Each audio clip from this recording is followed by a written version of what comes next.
وقال الذين كفروا لولا نزل عليه القرآن جملة واحدة كذلك لنثبت به فؤادك ورتلناه ترتیلا۔ تمام قسم کی تعریفات حمد و ثنا کے لائق اللہ وحدہ لا شریک، خالق ارض و سما، مالک کائنات، بے شمار لاتعداد درود و سلام نبی مکرم آقائے دو جہاں، سرور کونین، امام الانبیاء والمرسلین، سید المرسلین، رحمت للعالمین، پیارے رسول نبی مکرم صلی اللہ علیہ وسلم کی ذات پر اللہ رب العالمین نے کائنات کے تمام انسانوں کے لیے اللہ کے رسول صلی اللہ علیہ وسلم کی زندگی میں نمونہ رکھا ہے۔ دنیا میں جتنے بھی انسان ہیں،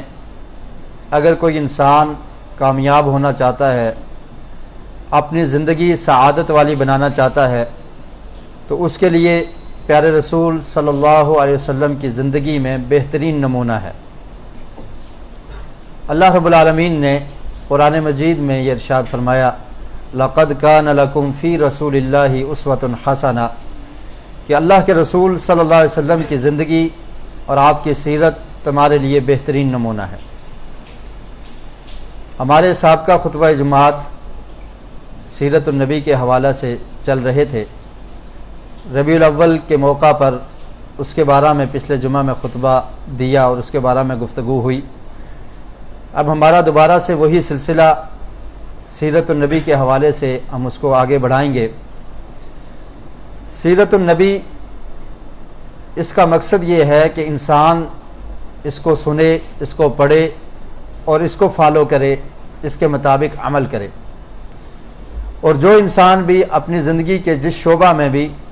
اللہ کے رسول صلی اللہ علیہ وسلم کی زندگی سے استفادہ کرنا چاہتا ہے، فائدہ حاصل کرنا چاہتا ہے، تو اس کو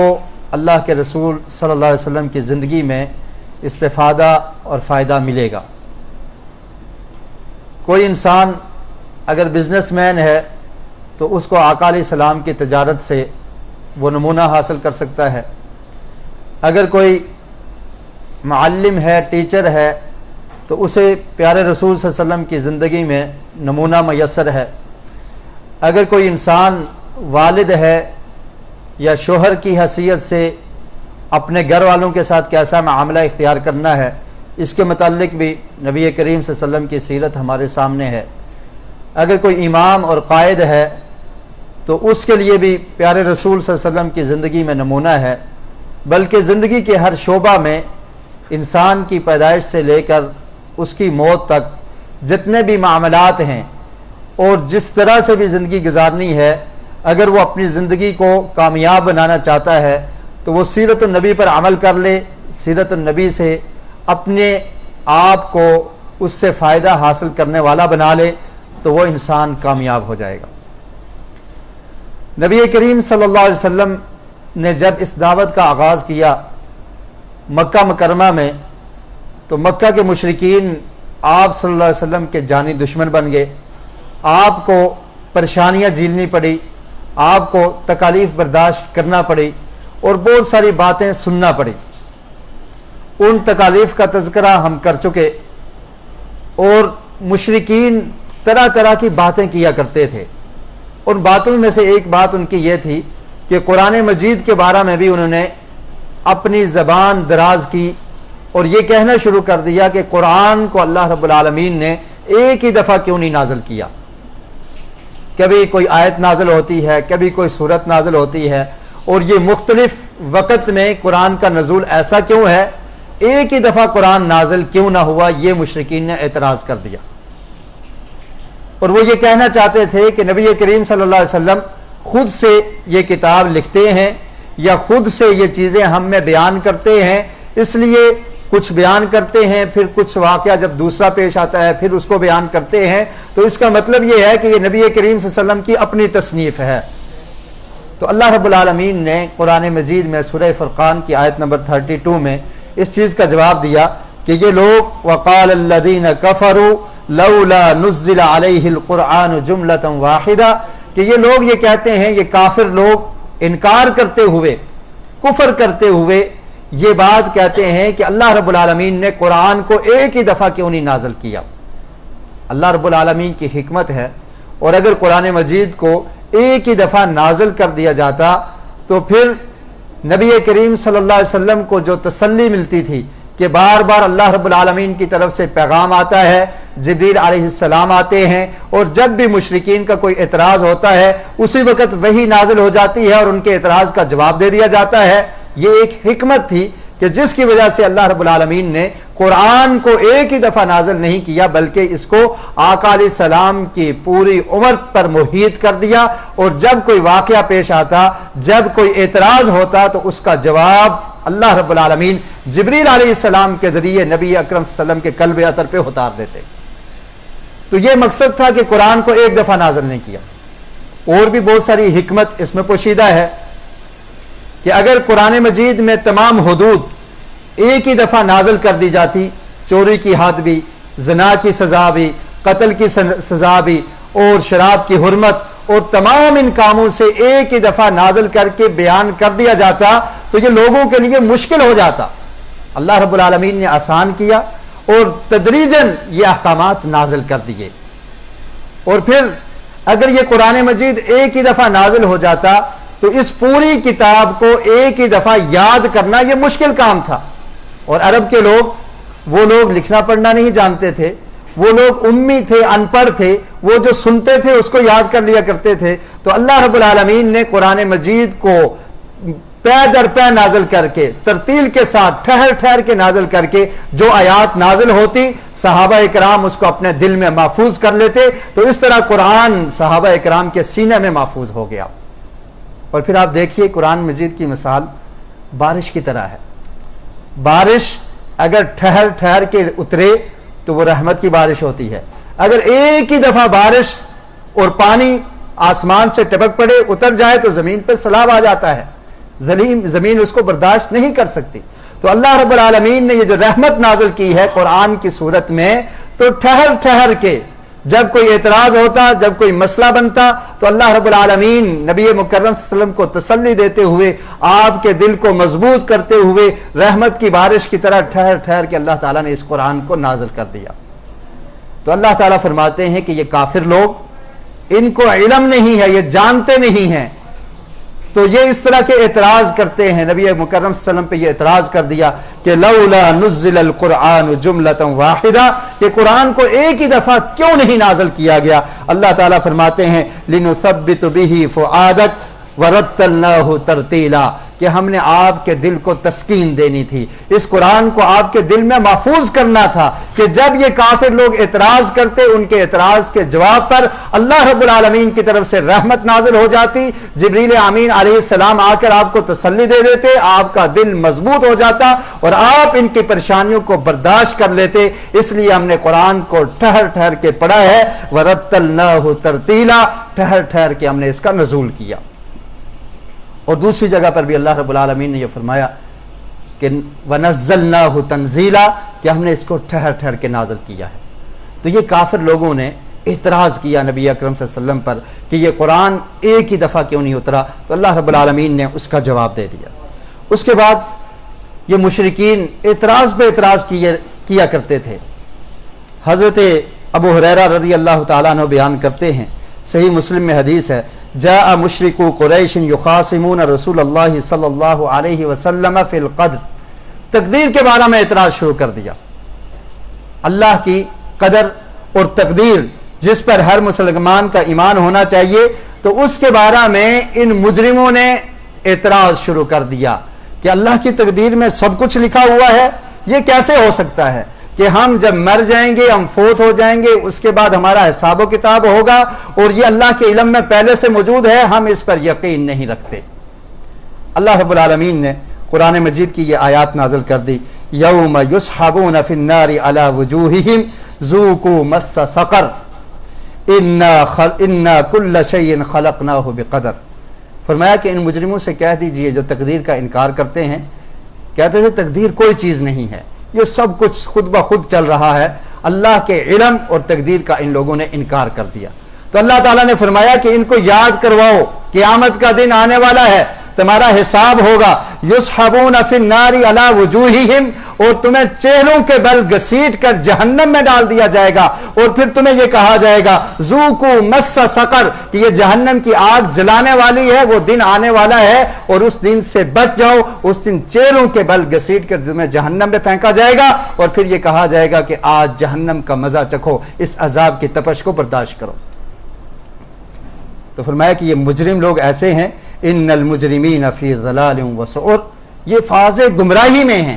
اور بدگمانیاں کرتے ہیں، اپنے پاس سے ان چیزوں کے انکار اور اعتراض پیش کرتے ہیں۔ قیامت کا دن آنے والا ہے، یہ نہیں ہے کہ ان کے کہنے پر آ جائے، اللہ رب العالمین نے اس کی ایک میعاد مقرر کر رکھی ہے، ایک تقدیر کو مقرر کر دیا ہے، اور اللہ کی تقدیر کے مطابق ہی دنیا کا نظام چلتا ہے۔ اللہ تعالیٰ کی تقدیر میں، اس کے علم میں یہ موجود ہے کہ کون سا انسان، اس کا قد 5 فٹ ہے، کس کا 6 فٹ ہونا ہے، کون سا شقی ہوگا، کون سا بدبخت ہوگا، کون سا خوش نصیب ہوگا، اور جتنے بھی معاملات قیامت تک دنیا میں رونما ہوں گے، اس کا علم اللہ رب العالمین کے پاس موجود ہے۔ اور اللہ تعالیٰ فرماتے ہیں کہ اسی طرح تمہاری موت کا علم، کہ تم نے مرنا کب ہے، کس جگہ پر مرنا ہے، کس وقت مرنا ہے، اور پھر قیامت کب قائم ہوگی، یہ تمام کی تمام چیزیں اس کو ہم نے تقدیر میں لکھ دیا ہے۔ ان کل شیء خلقناہ بقدر، اور ہم نے ایک اندازے کے ساتھ، ایک تقدیر کے ساتھ تمام مخلوق کو پیدا کیا ہے۔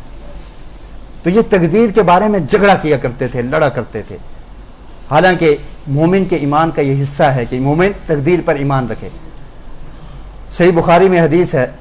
حضرت جبریل علیہ السلام نبی کریم صلی اللہ علیہ وسلم کے پاس ایک دفعہ تشریف لائے اور آ کر دوزانو ہو کر بیٹھ جاتے ہیں، اور پھر کچھ سوالات کیے۔ ان میں سے ایک سوال یہ کیا کہ مل ایمان،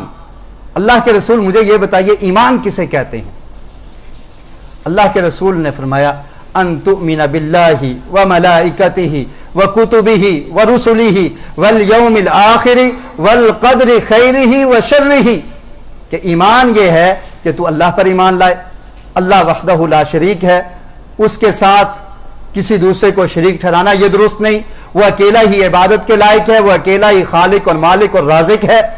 ان تؤمن باللہ وملائکتہ، اور تمام فرشتوں پر ایمان لانا، ورسلہ، اور تمام رسولوں پر ایمان لانا، تمام انبیاء پر، تمام کتب پر ایمان لانا، والیوم الآخر، اور آخرت کے دن پر ایمان لانا کہ مرنے کے بعد جی اٹھنا ہے، اس وقت انسان سے حساب ہوگا، اس سے اس کی زندگی کے بارے میں سوال ہوگا، اس سے پوچھا جائے گا، والقدر خیرہ وشرہ، اور تقدیر پر ایمان رکھنا کہ بہتر تقدیر، بلائی اور شر، یہ دونوں اللہ کی طرف سے ہیں۔ مجوسی یہ کہا کرتے تھے کہ 2 خالق ہیں،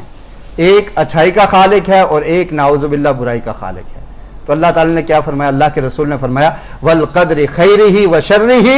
کہ بری تقدیر، اچھی تقدیر، انسان کو اگر مصیبت پہنچتی ہے وہ بھی اللہ کی طرف سے ہے، اگر اسے کوئی انعام ملتا ہے وہ بھی اللہ کی طرف سے ہے۔ اور اللہ رب العالمین نے ان مشرکین کے جواب میں یہ آیات نازل کی، ان کل شیء خلقناہ بقدر، کہ ہم نے ہر چیز کو تقدیر کے ساتھ بنایا ہے، اور جب ہمارا حکم آتا ہے اس میں کوئی دیر نہیں ہوتی۔ تم انکار کرتے ہو کہ قیامت کب آئے گی، قیامت کے منتظر بنے بیٹھے ہو، اللہ رب العالمین کی تقدیر میں موجود ہے، اور جب اللہ رب العالمین کا حکم آ جائے گا، فرمایا وما امرنا الا واحدۃ کلمح بالبصر، پھر آنکھ جھپکنے کی طرح، جیسے آنکھ جھپکتی ہے دیر نہیں لگتی، فرمایا اسی طرح جب اللہ کا حکم آئے گا تو وہ کام فوری ہو جاتا ہے۔ اللہ تعالیٰ کن کہتے ہیں فیکون، تو وہ معاملہ ہو جاتا ہے۔ صحیح مسلم میں حدیث ہے، عبداللہ بن عمر رضی اللہ تعالیٰ عنہ بیان کرتے ہیں کہ نبی کریم صلی اللہ علیہ وسلم نے ارشاد فرمایا کتب اللہ مقادیر الخلائق، کہ اللہ تعالیٰ نے تمام مخلوقات کی تقدیر کو اپنے پاس لکھ دیا، قبل ان یخلق السماوات والارض، زمین اور آسمان کے بنانے سے پہلے۔ ابھی زمین اور آسمان کو بنایا نہیں تھا، اس سے پہلے اللہ تعالیٰ نے سب کچھ تقدیر میں لکھ دیا، اپنے پاس لوح محفوظ میں اللہ تعالیٰ نے لکھ کے لکھ دیا۔ زمین اور آسمان کی پیدائش سے پہلے،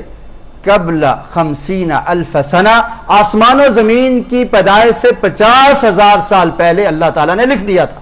وَعَرْشُهُ عَلَى الْمَاءِ، اور اللہ کا عرش پانی پر تھا۔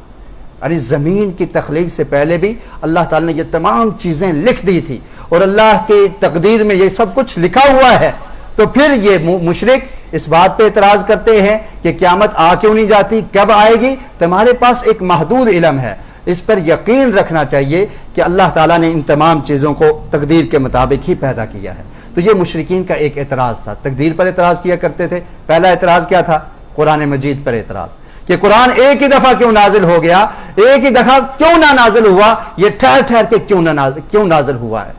تو اس کا جواب اللہ تعالیٰ نے دیا۔ پھر تقدیر پر اعتراض کیا کرتے تھے، اور پھر ایک تیسری ان میں بدبختی یہ تھی کہ تکبر کیا کرتے تھے۔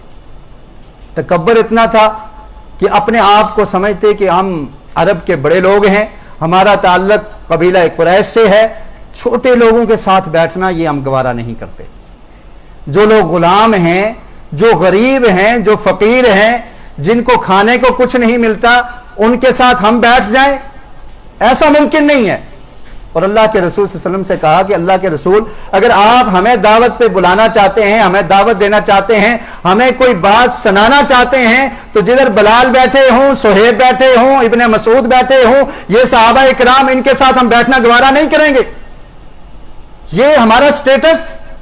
ہم مکہ کے سردار، ہم قریش کے بڑے لیڈر، اور ان لوگوں کے ساتھ بیٹھ جائیں، ایسا ممکن نہیں ہے۔ تو یہ ان میں تکبر اور اکڑ پن تھا۔ نبی کریم صلی اللہ علیہ وسلم بیان کرتے ہیں، صحیح مسلم میں حدیث ہے، سعد بن ابی وقاص رضی اللہ تعالیٰ عنہ بیان کرتے ہیں، کننا مع النبی صلی اللہ علیہ وسلم ستۃ نفر، کہ ہم نبی کریم صلی اللہ علیہ وسلم کے ساتھ 6 لوگ بیٹھے ہوئے تھے، صحابہ کرام تھے۔ فقال المشرکون اطرد هؤلاء لا يجترئون علینا، کہنے لگے مشرکین کہ اللہ کے رسول ان کو اٹھا دیجئے، اگر یہ بیٹھے ہوئے ہیں تو ہم اس مجلس میں نہیں بیٹھ سکتے، ان کو آپ اٹھا دیں۔ کہنے لگے وَكُنْتُ أَنَا وَابْنُ مسعود، سعد بن ابی وقاص کہتے ہیں ایک میں تھا، ایک ابن مسعود رضی اللہ تعالیٰ عنہ تھے، اور ایک حذیل قبیلے کا ایک آدمی تھا، ان کا نام نہیں لیا، دیگر روایات میں نام بھی ملتے ہیں۔ اور پھر فرمایا وَبَلَالٌ وَرَجُلَانِ، اور ایک بلال تھے اور 2 آدمی اور تھے، یعنی 3 صحابہ کرام کے نام لے لیے کہ حضرت بلال، ابن مسعود اور سعد بن ابی وقاص، کہتے ہیں 3 ہم تھے اور 3 لوگ اور تھے۔ ہم نبی کریم صلی اللہ علیہ وسلم کے پاس بیٹھے تھے، تو یہ مشرکین جو اپنے آپ کو عظیم سمجھتے تھے، اپنے آپ کو لیڈر سمجھتے تھے، تو انہوں نے یہ کہا کہ اللہ کے رسول، ہم اللہ کے رسول تو نہیں مانتے تھے، کہنے لگے کہ ہم ان لوگوں کے ساتھ بیٹھ کر آپ کی بات کو نہیں سنیں گے، آپ ان کو اٹھا دیجئے تب ہم بیٹھنے کے لیے تیار ہیں۔ ابھی اللہ کے رسول صلی اللہ علیہ وسلم نے اٹھانے کے بارے میں سوچا بھی نہیں تھا، تو اللہ رب العالمین نے قرآن مجید کی یہ آیات نازل کر دی، سورہ انعام کی آیت نمبر 52 اور 53، فرمایا وَلَا تَطْرُدِ الَّذِينَ يَدْعُونَ رَبَّهُمْ بِالْغَدَاةِ وَالْعَشِيِّ يُرِيدُونَ وَجْهَهُ مَا عَلَيْكَ مِنْ حِسَابِهِمْ مِنْ شَيْءٍ وَمَا مِنْ حِسَابِكَ عَلَيْهِمْ مِنْ شَيْءٍ فَتَطْرُدَهُمْ فَتَكُونَ مِنَ الظَّالِمِينَ، کہ اے پیارے رسول ان صحابہ کو نہیں اٹھانا، یہ مشرکین اگر دعوت کو قبول کرتے ہیں تو ٹھیک ہے، اگر نہیں کرتے تو ان کی مرضی ہے، ان کو قیامت کے دن سزا ملے گی،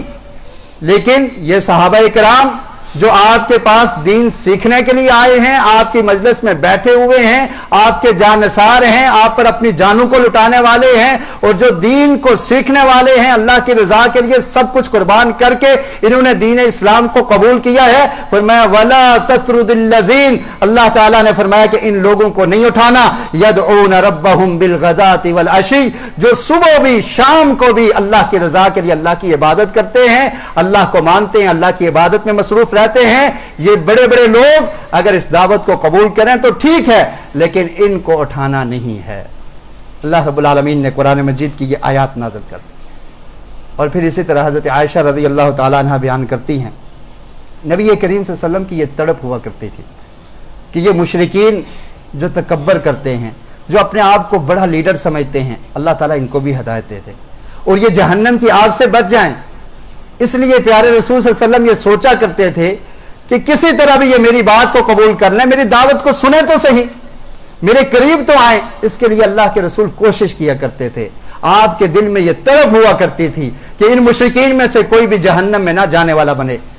یہ دعوت کی فکر اور یہ کوشش اور یہ طلب پیارے رسول صلی اللہ علیہ وسلم کے دل میں تھی، اس لیے مشرکین کو اللہ کے رسول دعوت دیا کرتے تھے، اور پھر مشرکین کو ایسی باتیں کرنے کا موقع مل جاتا تھا۔ حضرت عائشہ رضی اللہ تعالی عنہ بیان کرتی ہیں کہ نبی کریم صلی اللہ علیہ وسلم کے پاس ابن ام مکتوم آئے، یہ نابینا صحابی تھے،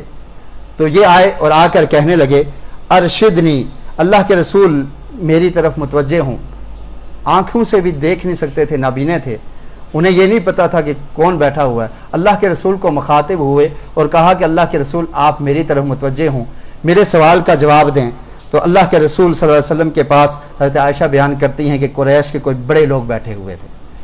تو وہ اس چیز کو ناپسند کیا کرتے تھے، تو اللہ کے رسول صلی اللہ علیہ وسلم نے اگنور کیا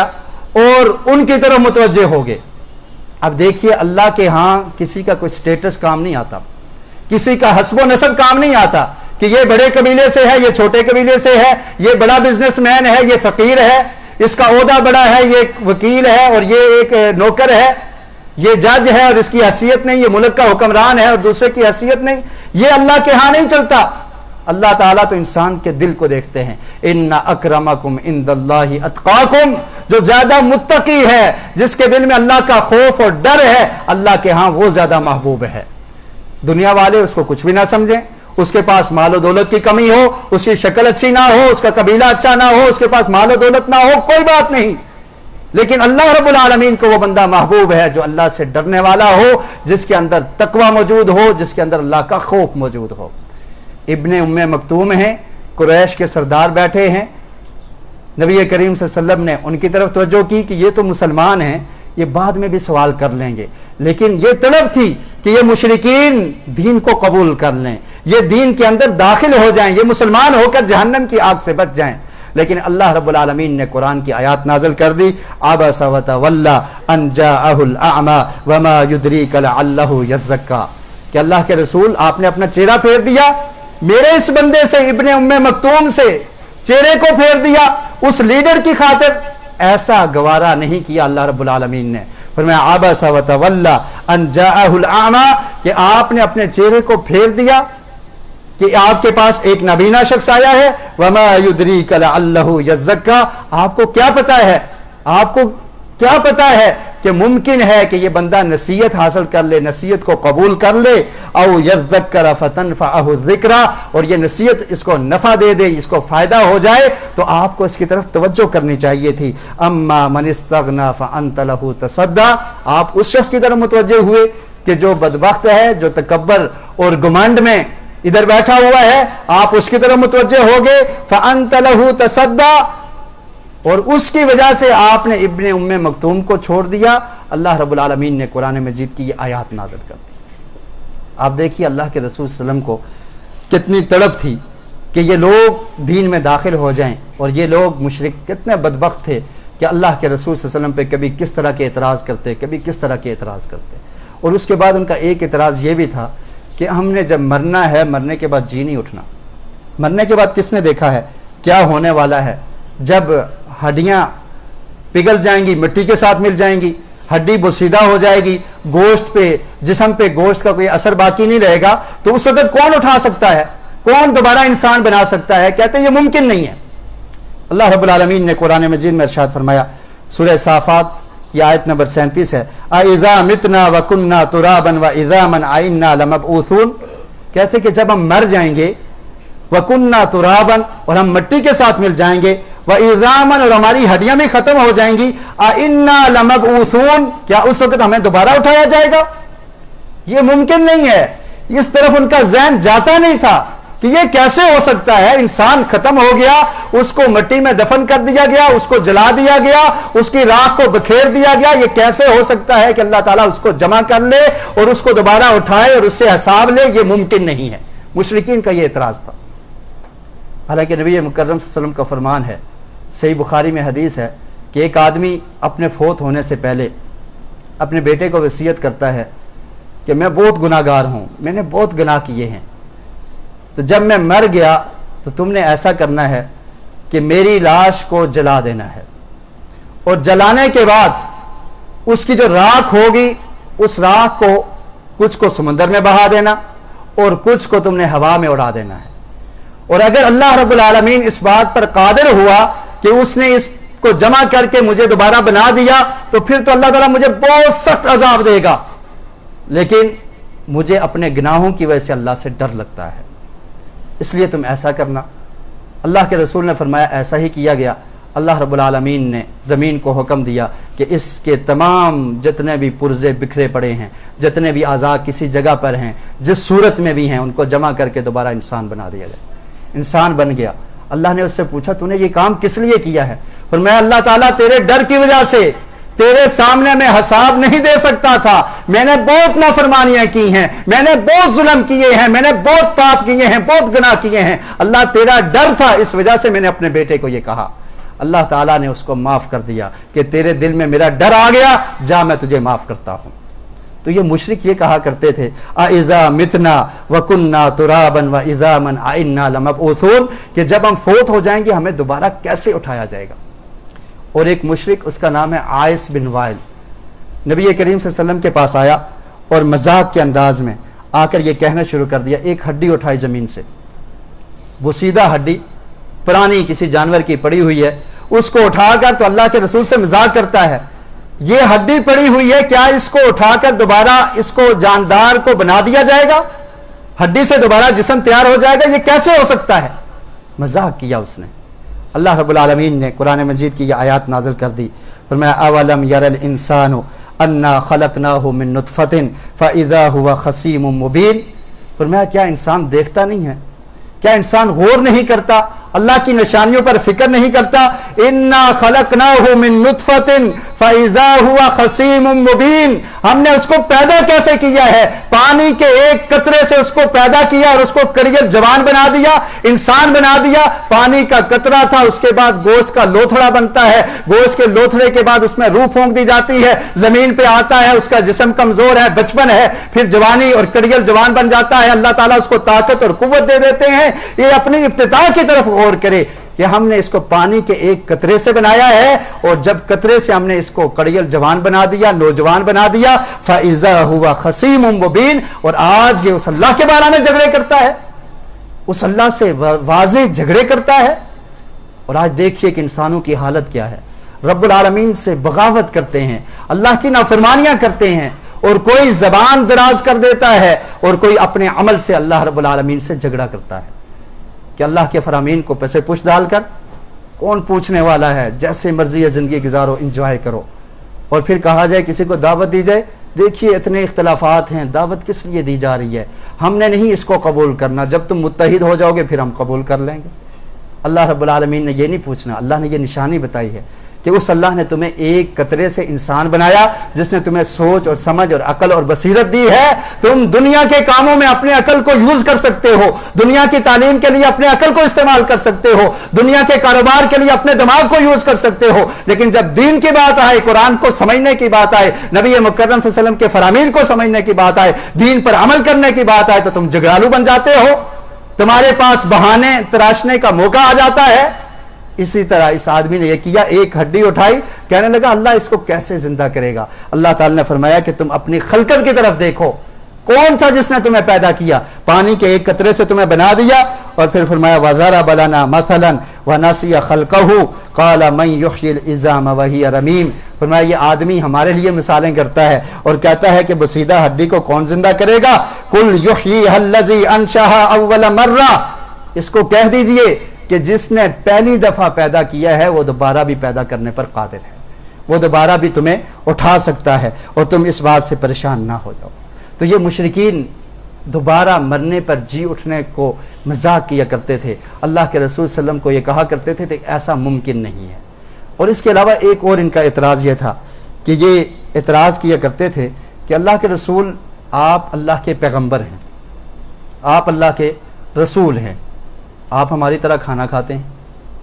آپ ہماری طرح پانی پیتے ہیں، آپ دنیاوی زندگی میں تمام معاملات ایسے ہی کرتے ہیں، تو یہ ممکن نہیں ہے کہ اللہ کا جو پیغمبر ہو، جو اللہ کا رسول ہو، وہ بھی انسان ہو، اس کو ماننے کے لیے ہم تیار نہیں ہیں۔ اگر اللہ کا پیغمبر ہوتا تو فرشتہ ہوتا، انسان رسول ہو جائے یہ ممکن نہیں ہے۔ اللہ رب العالمین نے قرآن مجید میں سورہ اسراء کی آیت نمبر 94 میں اس چیز کا جواب دیا کہ یہ لوگ انکار کرتے ہیں، وَمَا مَنَعَ النَّاسُ أَن يُؤْمِنُوا إِذْ جَاءَهُمُ الْهُدَىٰ إِلَّا أَن قَالُوا أَبْعَثَ اللَّهُ بَشَرًا رَسُولًا، کہ ایمان نہ لانے کی وجہ کیا ہے؟ اس لیے نہیں ایمان لائے؟ ابعث اللہ بشر رسولا، کہ اگر اللہ نے رسول ہی بنا کر بھیجنا تھا تو کسی بشر کو بھیجنا تھا۔ ابعث اللہ بشر رسولا، کیا رسول بشر ہو سکتا ہے؟ یہ مشرکین کا اعتراض تھا، کہتے رسول بشر نہیں ہو سکتا، آپ بشر ہیں اور اللہ کے پیغمبر، یہ ہم ماننے کو تیار نہیں ہیں۔ آپ کوئی اور آپ کا کوالٹی ہوتی، آپ فرشتے ہوتے، تب ہم بات مانتے، آپ ہماری طرح کے انسان۔ اللہ تعالی نے فرمایا کہ انسان کو تمہارے اندر اس لیے بھیجا ہے کہ تم انسان ہو، تاکہ اس کو فالو کرو، اس کی سیرت کو پڑھ کے اس کے مطابق عمل کرو، اس کی باتوں کو سن کے اس کو اپناؤ۔ اس لیے تم میں ہم نے انسان، رسول اور پیغمبر، بشر بھیجا ہے۔ اگر دنیا میں فرشتے آباد ہوتے تو ہم فرشتے کو رسول بنا کر بھیج دیتے۔ فرمایا قُلْ لَوْ كَانَ فِي الْأَرْضِ مَلَائِكَةٌ، اگر زمین میں کیا ہوتے؟ ملائکہ کسے کہتے ہیں؟ فرشتوں کو۔ اگر زمین میں فرشتے ہوتے، یمشون مطمئنین، وہ زمین میں تمہاری طرح رہتے، لنزلنا علیہم من السماء ملکا رسولا، تو پھر ہم ان کے لیے ایک رسول بھیجتے فرشتوں میں سے۔ لیکن جب تم انسان ہو، تمہاری ہدایت کے لیے، تمہیں سمجھانے کے لیے، تمہارے تک پیغام پہنچانے کے لیے ہم نے پیغمبر کو بشر بنایا ہے، رسول بنایا ہے، اور بشر بنا کے تم میں مبعوث کیا ہے۔ آج بھی بعض لوگوں کے ذہن میں یہ اشکال ہو جاتا ہے، پریشانی ہو جاتی ہے کہ اگر ہم اللہ کے رسول کو بشر کہیں گے تو نعوذ باللہ گستاخی ہو جائے گی، جب قرآن کہتا ہے بشر الرسولہ، کہ آپ بشر ہیں اور رسول ہیں، اور ہم نے رسول کو بشر بنا کر انسانوں کی ہدایت کے لیے بھیجا ہے۔ اسی طرح مشرکین کا ایک اعتراض یہ ہوتا تھا، اللہ رب العالمین کے بارے میں بھی اعتراض کیا کرتے تھے۔ حضرت عبداللہ بن مسعود رضی اللہ تعالیٰ عنہ بیان کرتے ہیں، صحیح بخاری میں یہ حدیث ہے، کہتے ہیں کہ بیت اللہ کے قریب دو آدمی قریش کے، رجلان من قریش، دو قریش کے آدمی، وخطن لہما من ثقیف، اور ایک ان کا رشتہ دار ثقیف قبیلے سے۔ خطن کہتے ہیں جو رشتہ دار عورت کی طرف سے ہو، اور اسی طرح بیٹی کا شوہر یا بہن کا شوہر، اس کو بھی عربی میں خطن کہہ دیا جاتا ہے۔ بہرحال جس کے ساتھ عورت کی وجہ سے کوئی تعلق اور رشتہ داری ہو، اس کو عربی میں خطن کہتے ہیں۔ عبداللہ بن مسعود کہتے ہیں کہ دو قریش کے آدمی تھے اور ایک ان کا اس طرح سے رشتہ دار، تو یہ بیت اللہ میں جمع ہو گئے اور آپس میں باتیں کرنا شروع کر دی، اور باتیں کرتے ہوئے یہ کہتے ہیں کہ کیا اللہ تعالیٰ ہماری باتوں کو سنتا ہے؟ کہ نبی یہ کہتے ہیں کہ جو بھی تم بیان کرتے ہو اللہ تعالیٰ سنتا ہے۔ تو ایک دوسرے سے باتیں کرنے لگے، کیا اللہ تعالیٰ ہماری اونچی بات کو سنے گا یا آہستہ بات کو سنے گا؟ جو ہم آہستہ سرگوشی کرتے ہیں اللہ تعالیٰ اس کو سن سکتا ہے، یا ہم بلند آواز سے جو آپس میں باتیں کرتے ہیں اللہ تعالیٰ اس کو سنے گا؟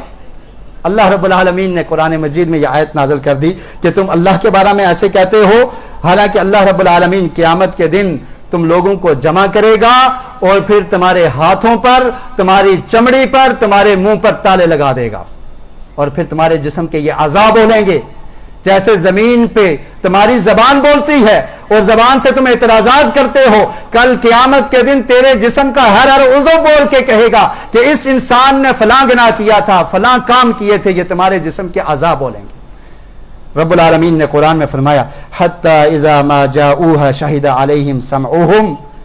کہ جب قیامت کے دن یہ ہمارے پاس آئیں گے تو ان کے کان ان کے خلاف گواہی دیں گے، وابصارہم، اور ان کی آنکھیں ان کے خلاف گواہی دیں گے۔ آج انسان پرہیز نہیں کرتا، احتیاط نہیں کرتا، اللہ کی نافرمانی کانوں سے ہوتی رہے، آنکھوں سے ہوتی رہے، زبان سے ہوتی رہے، جسم کے کسی عضو سے ہوتی رہے، ہمیں پرواہ نہیں ہوتی۔ اللہ تعالی نے فرمایا کہ کل قیامت کے دن تمہارے کان، وابصارہم، اور تمہاری آنکھیں، وجلودہم بما کانوا یعملون، اور تمہارے جسم کا ہر عضو، تمہاری چمڑی بولے گی جو تم کیا کرتے تھے اور تمہارے خلاف گواہی دے گی، بما کانوا یعملون، جو بھی تم کیا کرتے تھے۔ وقالوا لجلودہم لما شہدتم علینا، اور پھر قیامت کے دن انسان کہے گا، اپنے چمڑے سے مخاطب ہوگا، اپنی اس جلد سے مخاطب ہوگا، اپنے جسم سے مخاطب ہوگا کہ تم آج ہمارے خلاف گواہی دے رہی ہو، تم ہمارے خلاف بول رہے ہو۔ تو یہ جسم کیا کہے گا؟ قالوا انطقنا اللہ الذی انطق کل شیء وہو خلقکم اول مرہ والیہ ترجعون، کہ مجھے اس رب العالمین نے بولنے کا حکم دیا ہے جس نے دنیا میں زبان تمہیں دی تھی۔ جب تمہارے پاس زبان تھی تم نے اس کی قدر نہیں کی، جب اللہ نے تمہیں صحت سلامتی والی زندگی، مکمل اعضاء والا جسم دیا تھا، تم نے اس کی قدر نہیں کی، تم نافرمانی کرتے رہے، اس جسم کے ساتھ بغاوت کرتے رہے، جس زبان کے ساتھ تم دنیا میں بولتے تھکتے نہیں تھے، آج اللہ رب العالمین نے تیرے جسم کے ہر عضو کو، تیری چمڑی کو یہ حکم دیا ہے کہ تم بول کر اس انسان کے خلاف گواہی پیش کرو۔ اور یہ انسان کا جسم کہے گا انطقنا اللہ، اللہ رب العالمین نے مجھے بولنے کا حکم دیا ہے، الذی انطق کل شیء، جس کے حکم سے ہر چیز بول سکتی ہے، وہو خلقکم اول مرہ، اور اس نے تمہیں پہلی دفعہ پیدا کیا تھا، والیہ ترجعون، اور تم اسی کی طرف لوٹ کر جانے والے ہو۔ اور پھر ان مشرکین کا جواب دیا جو کہتے تھے کہ اللہ تعالیٰ ہماری آہستہ بات کو سنتا ہے یا بلند بات کو سنتا ہے، یا ہم جو چھپ کر کام کرتے ہیں اس کو دیکھ سکتا ہے۔ اللہ نے فرمایا تم اپنے لوگوں سے اپنے برے اعمال چھپاتے ہو، چھپ کے برائیاں کرتے ہو، اللہ رب العالمین سے نہیں چھپا سکتے۔ اللہ تعالیٰ جس جگہ پر زمین کے اندر چلے جاؤ، کسی غار میں بند ہو جاؤ، جنگل میں چلے جاؤ، سمندر کی گہرائیوں میں چلے جاؤ، ہوا میں اڑنا شروع کر دو، دنیا میں زمین و آسمان کے درمیان کمرے کے بند، لائٹس بند کر دو، کوئی دیکھنے والا نہ ہو، تمام دنیا کے لوگوں سے پردہ کر کے اگر تم گناہ کرتے ہو تو وہ رقیب، وہ علیم، جو جاننے والا ہے، علم رکھنے والا ہے، دیکھنے والا ہے، وہ ہر جگہ تمہیں دیکھتا ہے۔ فرمایا وَمَا كُنْتُمْ تَسْتَتِرُونَ أَن يَشْهَدَ عَلَيْكُمْ سَمْعَكُمْ، کہ تم اس بات سے پردہ کرتے ہو کہ قیامت کے دن تمہارے کان، ولا ابصارکم، اور تمہاری آنکھیں، ولا جلودکم، کہ یہ تمہارے خلاف گواہی نہیں دے سکیں گے، ولیکن ظننتم ان اللہ لا یعلم کثیرا مما تعملون، یہ تمہاری بدگمانیاں ہیں، یہ تمہارا گمان ہے کہ اللہ تعالیٰ کو اس چیز کا علم نہیں ہے۔ اللہ تعالیٰ سب کچھ جانتا ہے، اور جو بھی تمہارے برے اعمال ہیں اللہ تعالیٰ قیامت کے دن تمہیں اس کی خبر دے دے گا۔ اللہ رب العالمین سے دعا ہے کہ اللہ تعالیٰ ہمیں قرآن کو سمجھنے کی، نبی مکرم صلی اللہ علیہ وسلم کے فرامین کو سمجھنے کی، آقا علیہ السلام کی سیرت پر عمل کرنے کی توفیق نصیب فرمائے۔ وآخر دعوانا ان الحمد للہ رب العالمین۔